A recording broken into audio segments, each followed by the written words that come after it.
As Chief Faculty Marshal, I now declare this convocation officially open. Please remain standing for the national anthem, led by the full president, class of 2014, posting of the colors by the ROTC Color Guard, and a reflection by Casey Haddock, senior class vice president.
not undermine your worth by comparing yourself with others. It is because we are different that each of us is special. Do not set your goals by what other people deem important. Only you know what is best for you. Do not take for granted the things closest to your heart. Cling to them as you would your life, for without them, life is meaningless.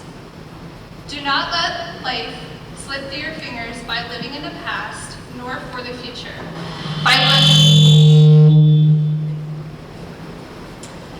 By living your life one day at a time, you live all the days of your life. Do not give up when you still have something to give. Nothing is really over until the moment you stop trying. It is a fragile thread that binds us to each other. Do not be afraid to encounter risk. It is by taking chances that we learn how to be brave. Do not shut love out of your life by saying it is impossible to find. The quickest way to receive love is to give love. The fastest way to lose love is to hold to it too tightly. In addition, the best way to keep love is to give it wings. Do not dismiss your dreams. To be without dreams is to be without hope. To be without hope is to be without purpose. Do not run through life so fast that you will forget not only where you have been, but where you are going. Life is not a race, but a journey to be savored each step of the way.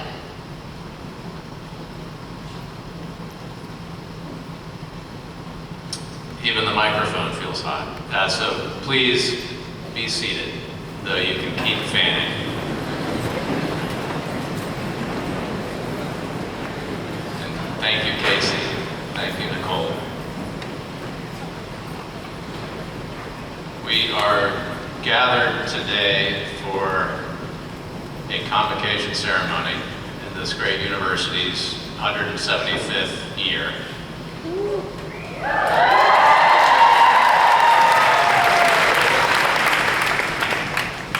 People have been gathering for convocation ceremonies at Longwood for a very, very, very long time.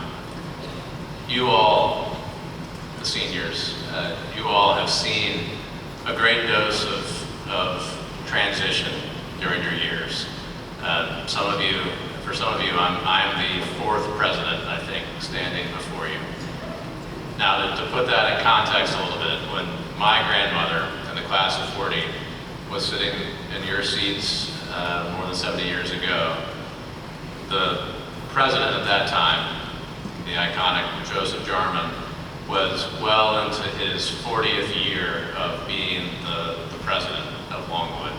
And in fact, my grandmother's mom from the class of 10 was at Longwood right when Dr. Jarman was starting. Now, I don't know whether I've got 44 years in me, but I'm going to be around for a while. So.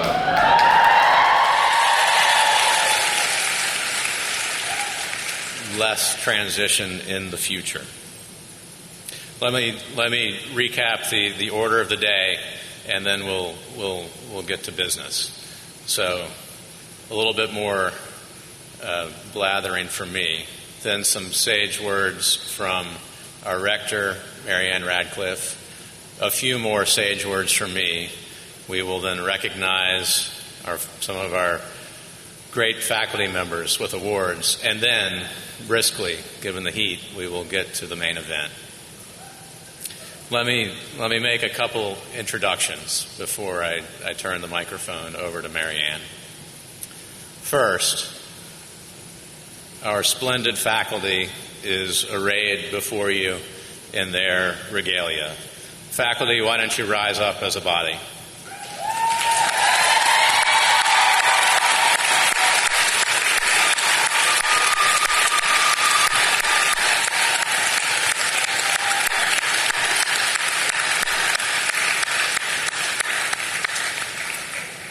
You all appreciate it now. You'll appreciate it even more in the years to come once you are alumni of the alma mater, how truly wonderful the faculty are. As you talk to friends who aren't at Longwood, I hope you already really do know that in your bones. And I'm certainly proud to count myself among the ranks of the faculty too. And I think some of my students from my course are even here, so they promise not to heckle if they are. Another introduction. Our Board of Visitors is sitting behind me. We emphasize citizen leadership here at Longwood a great deal, and very, very rightly.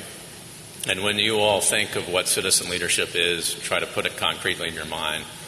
Our Board of Visitors, the members of the board, are a great example of it.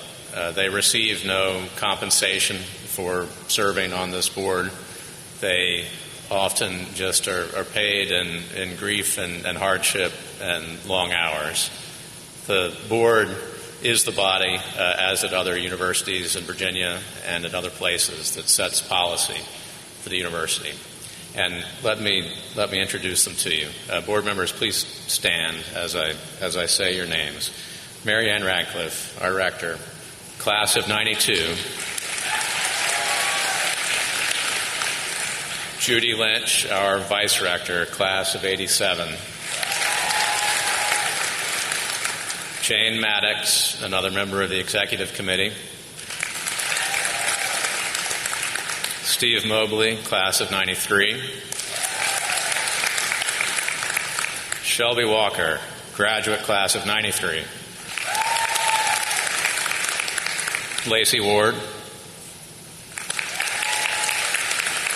And our newest members of the board, Khalid Margoloff, class of 97. And Bob Wirtz, class of 85. It's a wonderful thing to see so many alumni on the board. We also have the great honor of having the president of the Longwood Foundation, which raises the money, which does so much good for this university, here with us. Bob Berger, would you please stand?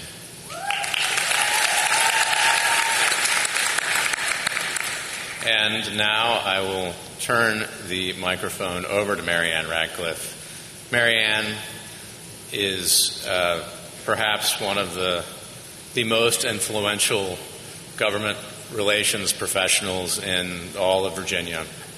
She has also held several key positions, official positions with the Commonwealth in various capacities. Most importantly, and the thing to keep in mind, is not all that long ago, Marianne Radcliffe, our rector, was sitting just where you are in 1992. Marianne.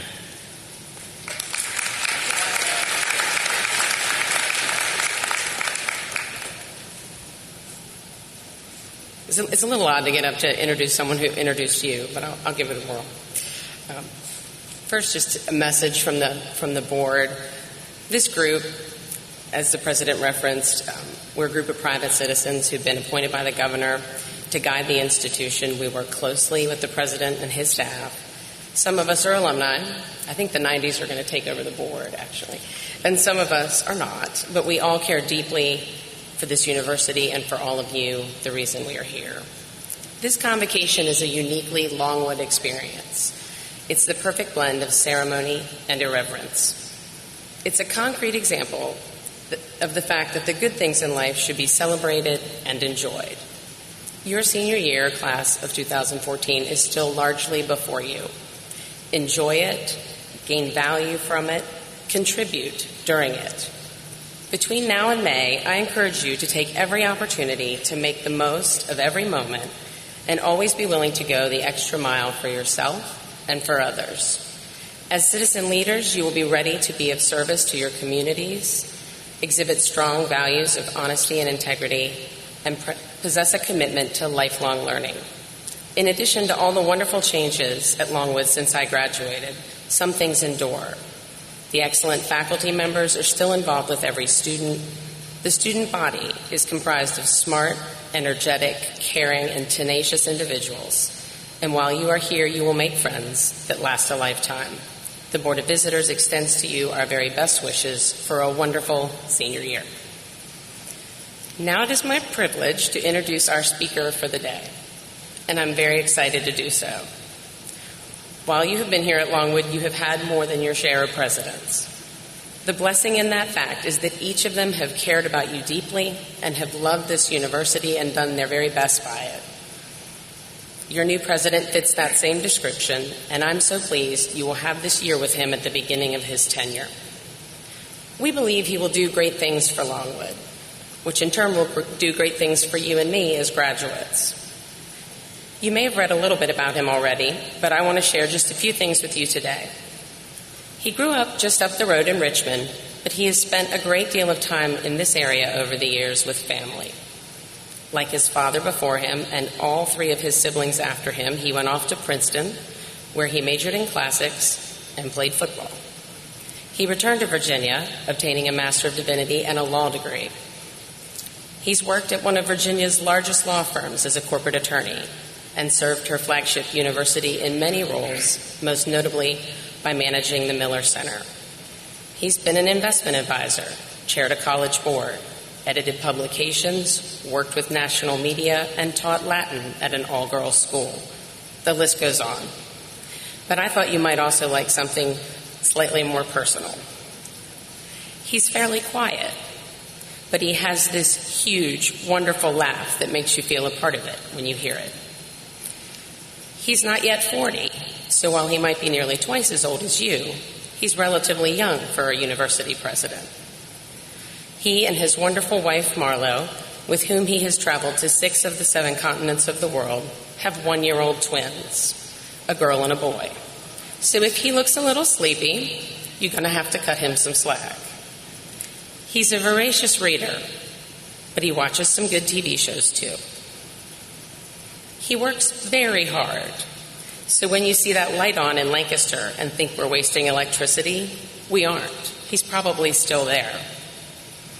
I bet when you have the opportunity to speak with him, he will encourage you to travel, to read, to learn, and to give back. And he will inspire you to reach your full potential. He expects the best from people, which I've always thought is a bit of a self-fulfilling prophecy. You will want to rise to the occasion, and you will be pleased when you find that you are capable of doing so. He's our very own citizen leader. And finally, when he's mulling things over and he needs to get away for a little bit and has some extra time, he sneaks off to the movies by himself. So if you see a really tall guy in a ball cap and glasses, it might just be your new president. You're going to like him, and he's going to love you. Please welcome President Taylor Reevely.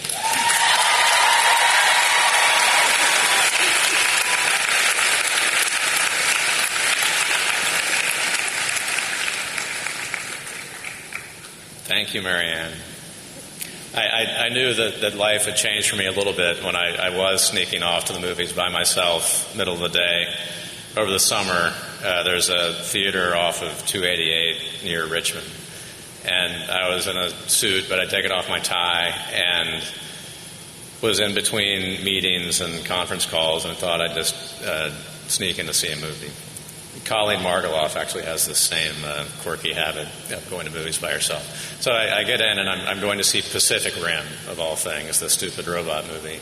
And I get to the concession line to get my obligatory Coke and popcorn. And the person working the concession line says, "President Reevely?" But I confessed I was going to see Pacific Rim, and all was well. So I'll start with a note drawing on my old Latin teaching days. Convocation is a Latin word at root. It means calling together, which is a nice thing to think about.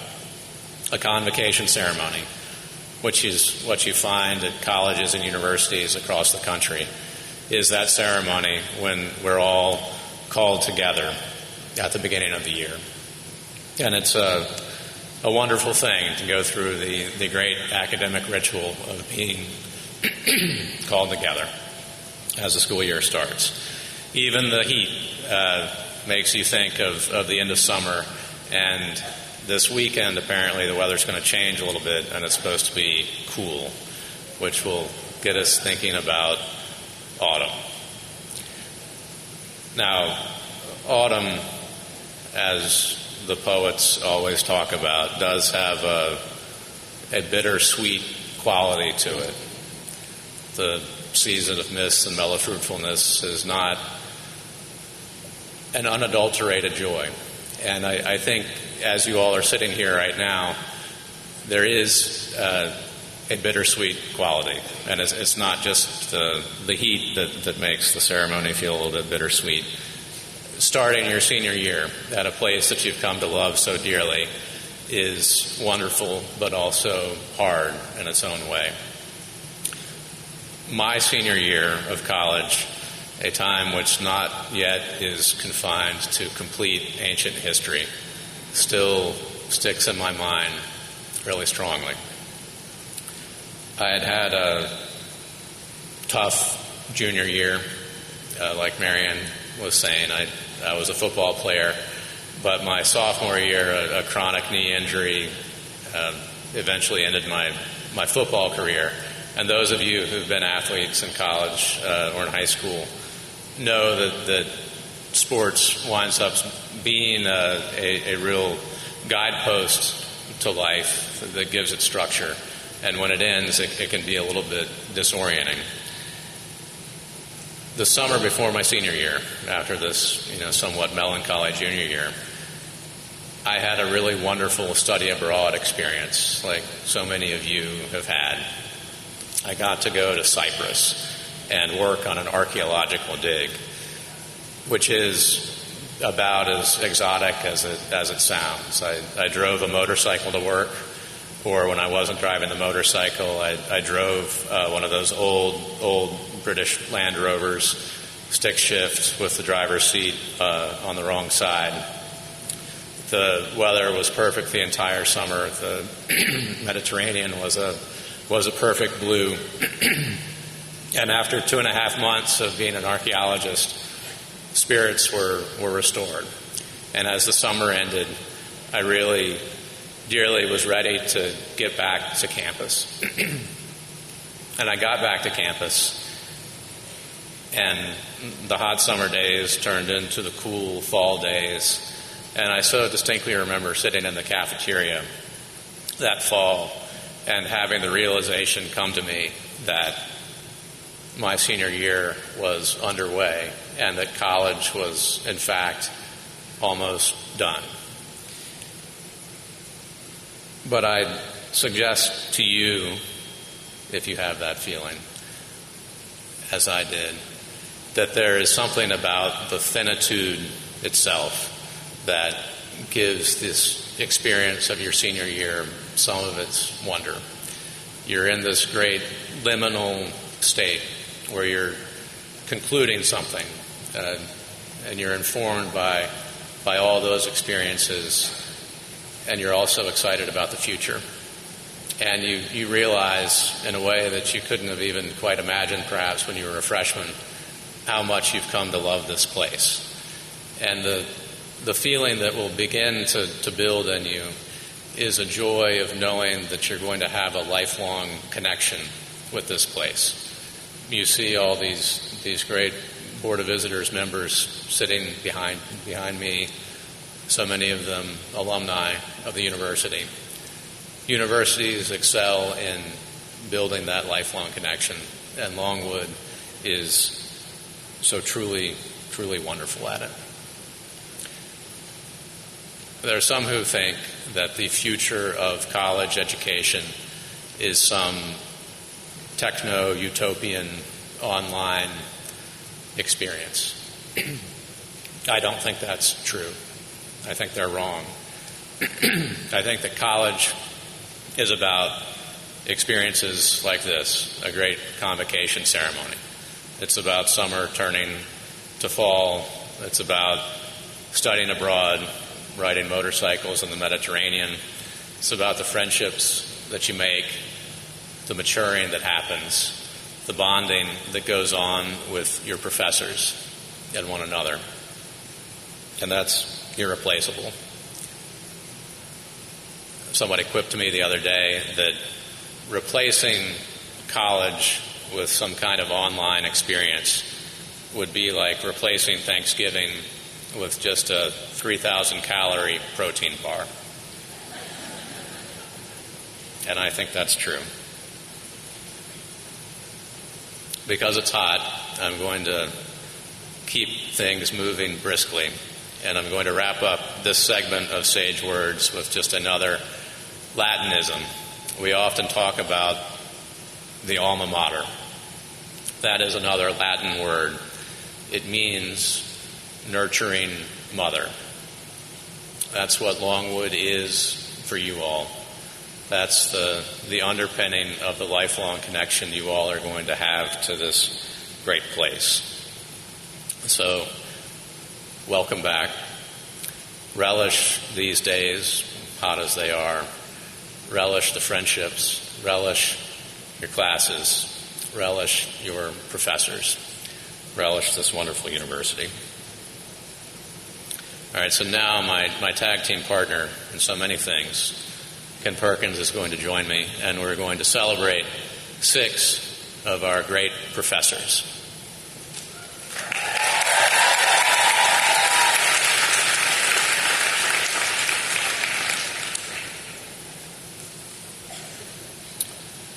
There are 6 awards, and we will move through them at pace. First, I am very pleased to present the Maria Bristow Stark Faculty Excellence Award. This award is made possible by an endowment created by the late Mr. Thomas J. Stark III. The award honors his mother, who was an honors graduate in the class of 1914, close to the same year as my great-grandmother. She was later the president of the Alumni Association for the university.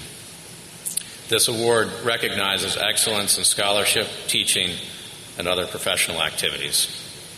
The recipient of the Maria Bristow Stark Faculty Excellence Award, and you can feel unbridled in celebrating as every award winner is called. The recipient from the Department of English and Modern Languages is Dr. Derek Taylor.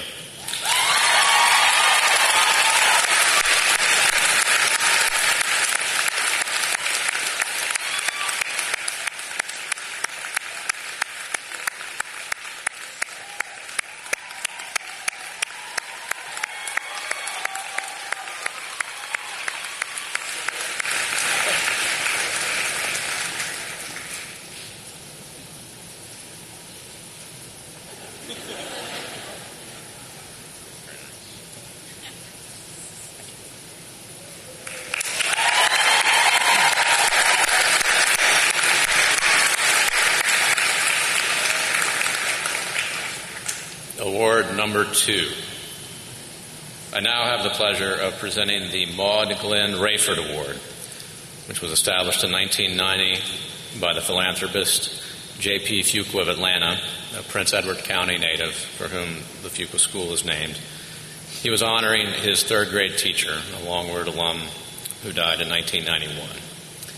This award is intended for a faculty member who demonstrates excellence in teaching.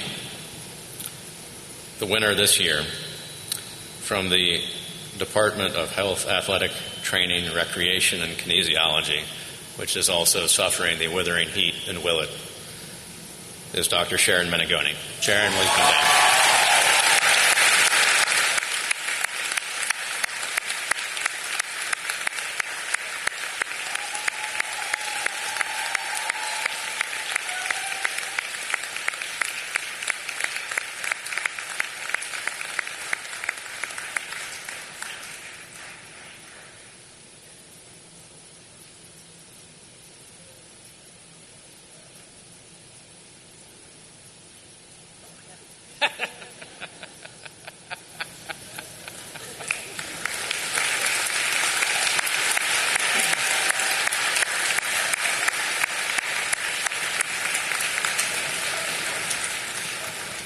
Award number 3.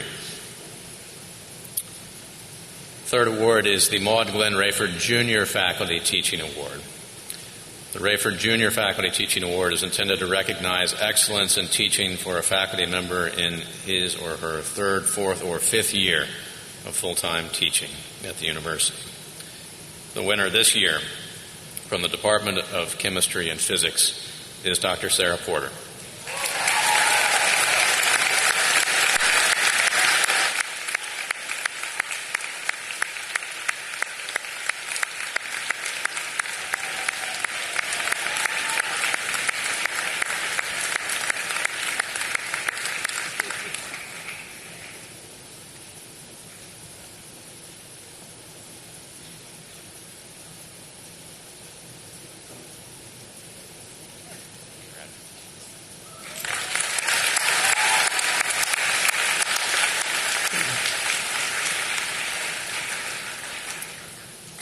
Number 4, I am now pleased to present the Provost Scholarship Award, with the Provost standing right here. Provost Scholarship Award is intended for a faculty member who demonstrates excellence in scholarship. The demonstration of scholarly excellence may include, but is not limited to, scholarly publications or accomplishments, presentation of new disciplinary or pedagogical knowledge, public performances or shows, successful development of grants, and serving as an editor or reviewer for professional journals. The winner this year is from the Department of History, Political Science, and Philosophy, a department recently marred by the admission of me to its ranks. Dr. David Coles, would you please come down?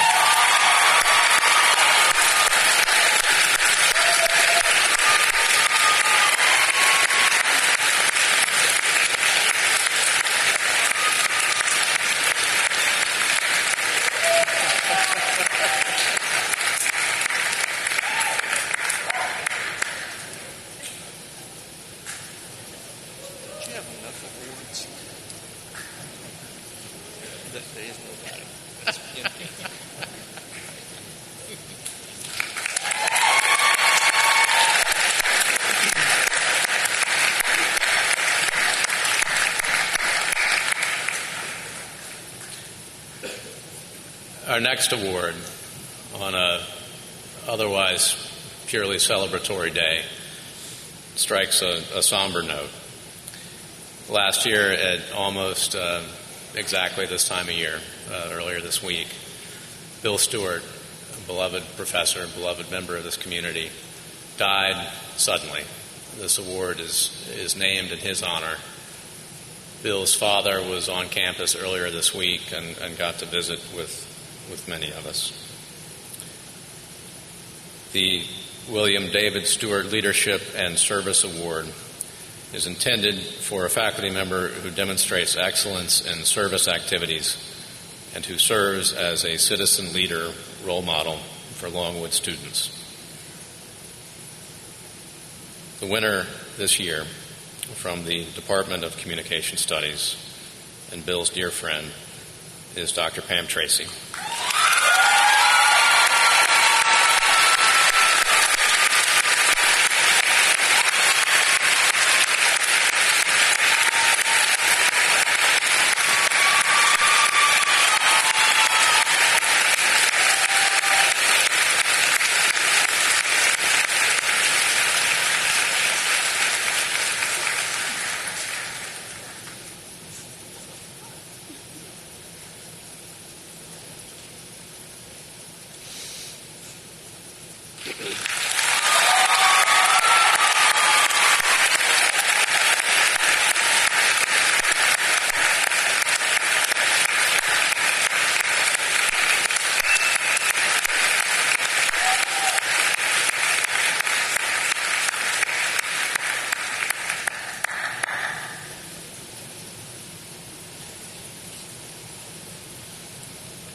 Celebratory in its own way. All right, we come to the last of our 6 awards. This one established in 1994. The Junior Faculty Award is intended to recognize a junior member of the faculty, a person who has been at Longwood from 3 to 5 years. The faculty member must have demonstrated excellence in teaching and scholarship and in participation in university activities. The Junior Faculty Award winner for 2013 is from the Department of Mathematics and Computer Science, Dr. Leah Schilling-Trena.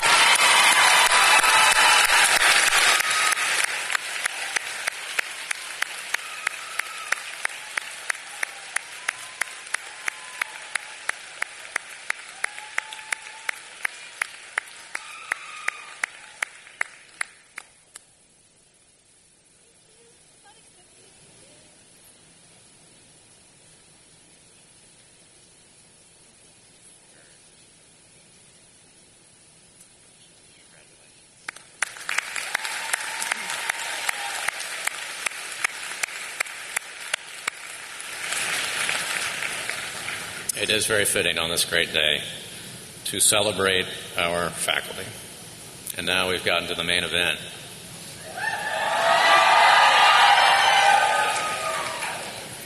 We are about to celebrate your official transition into seniorhood. So, cappers, begin to get ready. Logan Miller, president of the senior class, please come forward with your capper. Dylan.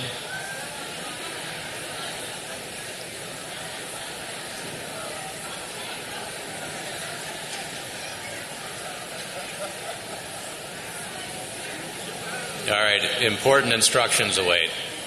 With seniors remaining seated, cappers, please come to your feet.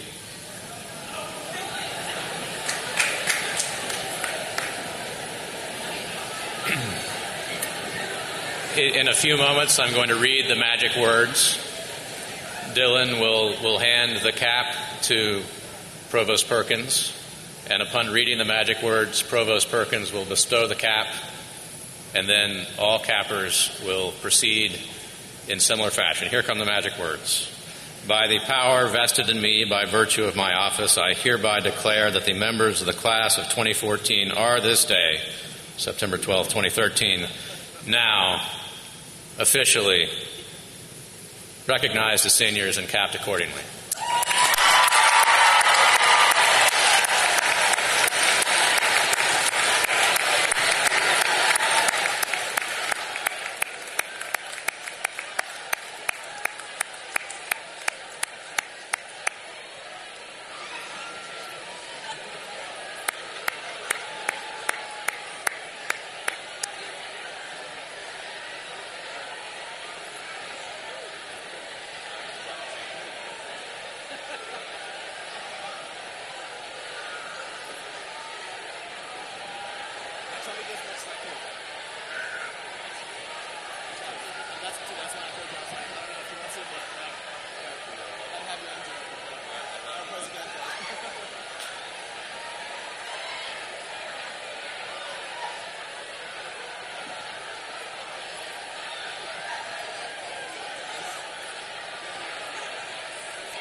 All right, if we could all start taking our seats, please.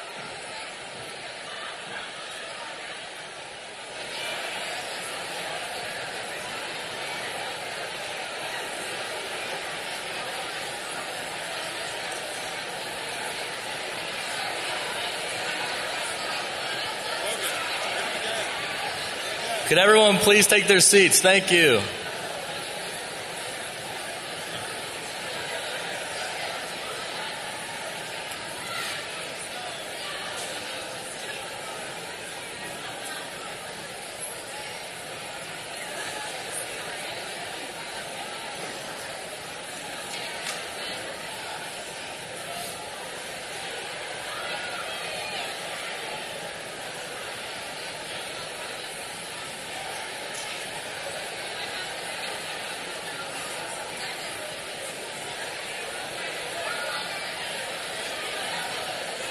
All right, everybody.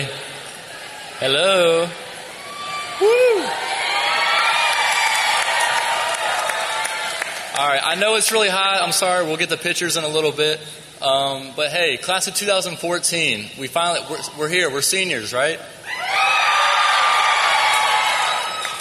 To me, our college experience is really a lot like hearing a song for the first time. It starts out, we move in freshman year, not really knowing what's going to happen, if we're going to like it or not. Then the first verse comes along, sophomore year, and we begin to feel the rhythm and flow of everything on campus with our clubs and organizations, the new people that we meet in our lives, and the intense workload that's put on our shoulders. Finally, we get to comfortable junior year, and the beat really drops. Some of us will love it and begin to dance. Others will realize it's not quite for them and will change the station until they find their own song. Music is meant to be enjoyed in the moment, much like our time here at Longwood. By now, we have all probably found the dance for us, whether it's biology, education, or even communications or business. Even with so many of us moving to a different tune, we are still marching to the same beat, that is Lancer Pride. This beat makes us pause to jump on black crowns and skip over those blue rotundas. It makes us stay up late to watch our very own Blue Man group stroll down the colonnades and even catch professors doing the Dougie in D Hall the night before final exams. To other schools, our song may seem strange, but hey, to us, it's a classic, and we wouldn't change it for anything. Unfortunately, as all of our favorite songs do, our time here at Longwood will come to an end. Luckily, our song is still playing, though. We still have one more verse, one last chance to take advantage of those opportunities we have before us here at Longwood. So do that this year. Go out and make a difference in the community. Reach out to those who maybe you don't know as well, and keep the ones you already do know even closer. After our song ends, and we will look back and reflect on our time here at Longwood. In terms of our song here, you might ask, did I do everything I wanted to? Did I make a lasting impression on anybody? And did I lay a strong foundation for my future? But fellow seniors, remember our song is not over yet, so do not spend your time this year reflecting just yet. Go out and live your song, dance your dance, and let's have an incredible senior year. Go Lancers.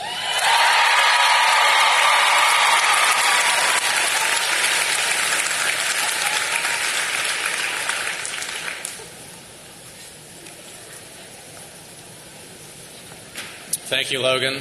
And the moment of liberation and more pictures draws very close. Let me, before we get to the alma mater, let me say a few quick words of thanks. Lots of hands go into putting a grand ceremony like this together. First, the faculty marshals, student volunteers, the registrar's office, which organized the processional and assisted with other activities. Dr. Gordon Ring, the Wind Symphony, and especially Diane Easter, Jeannie Hayden, and Jennifer Sawyer, the hidden masters who perform the feats of logistics that make this all work. So, we come to the alma mater, and Holly Madison of the class of 14 will come forward and help us sing it. Holly?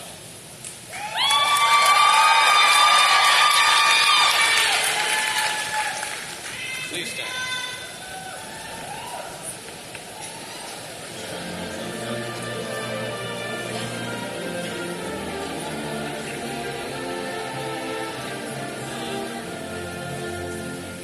Faithful and devoted be thy sons and daughters forever. Hail to thee, dear alma mater.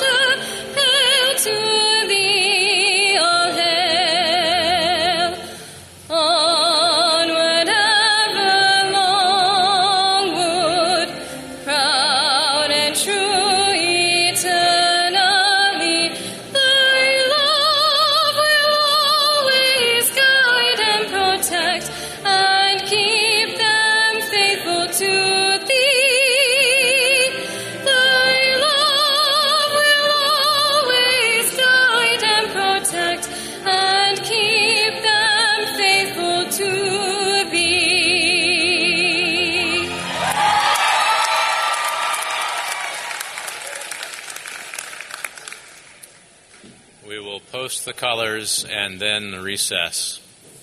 Please stay standing.